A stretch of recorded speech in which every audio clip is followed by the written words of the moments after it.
kasi siya Sa... mabaho? sa... Kasi siya mabaho. Wala akong pakialam sa asim niya!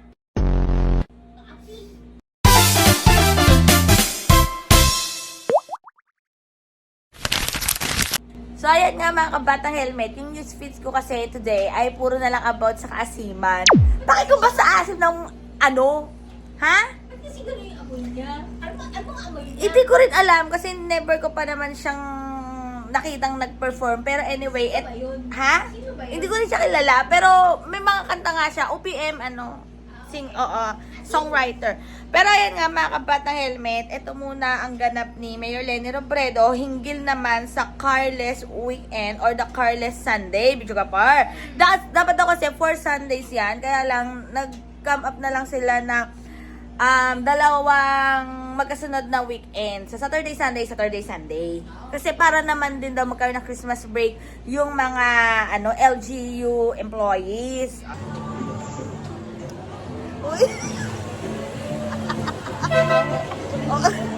Ayan. Ayan mga bata, helmet bago na mga bisinakyan.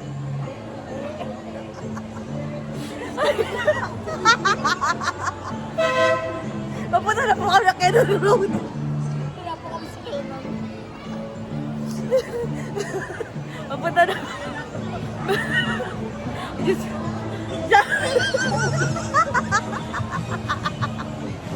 Kuya, iikot mo ba ko? Pinali mo sa likod. So ayan nga mga bata, helmet na bago na naman po kami trip ni Bidyo Kapar. Maugain. Ay, nanakas. Si Bidyo Kapar pa patotoo na may yung patotoo na yung mga tao may fear of heights. Yung nararamdaman. Kaya si Jose Cabral ay mura lang talaga. Sabi ni Kuya Guard, asaya-saya nila. Sakay din kayo. Sabi niya. Oo, sabi niya, asaya-saya nila. Kapit na kapit. Wala pa akong tulog mga batang helmet. Pagkatas po natin magpatato. Dumiretso na ako ng SM para sumakay nito. Naka-SM pero ba't ako gano'n sa'yo? Sa'yo din? Ano? Eh bakit hindi naman parang nakipag-ulamin sa'yo. Sige ka nga daw. Ayun. Ida-drop na kami. Ang bilis naman medyo before. Ay, may Amerikano. Ay, bongga. Ang dami. Ay, Mr. Smith. Mas maganda to kaysa yun, no? Ayun yung dati namin sinakyan, mga kabatang helmet. Boring yun. Lumitugtog lang ito. ito mauga. Ugoy ng duyan. Punta na kayo dito. Sumakay na rin kayo. Ayun na kami. Nakarating na kami sa Quezon Road. Diba? So ito, panoorin natin. Gusto din natin na magbakasyon na yung mga tao for Christmas. So, instead na 4 Sundays, ginawa natin na 2 weekends. Para yung Christmas to New Year, wala na. Para yung mga tao naman dito sa City Hall, maka-Christmas break naman sila. So, ganun ang gagawin natin. Parang lahat na permutation, susubukan.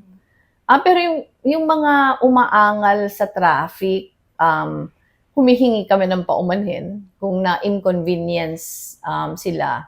Pero actually, ito kasi yung pinakasadya nung Carless Sundays, saka Carless Weekend, na mapakita sa tao na pwede naman palang hindi magdala ng sasakyan.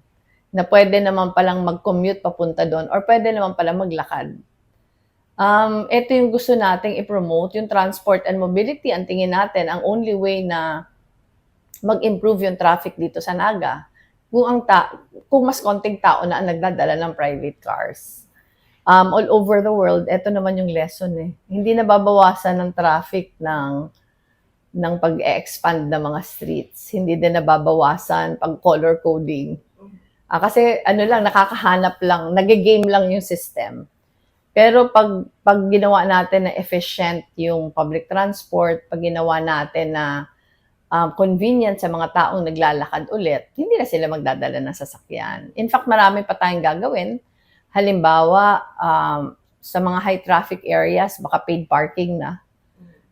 Sigurado magrereklamo yung mga motorists, pero pag tiningnan mo, konting bulk lang ng population talaga yung may private cars eh. Ang yung bulk ng population, nagko-commute.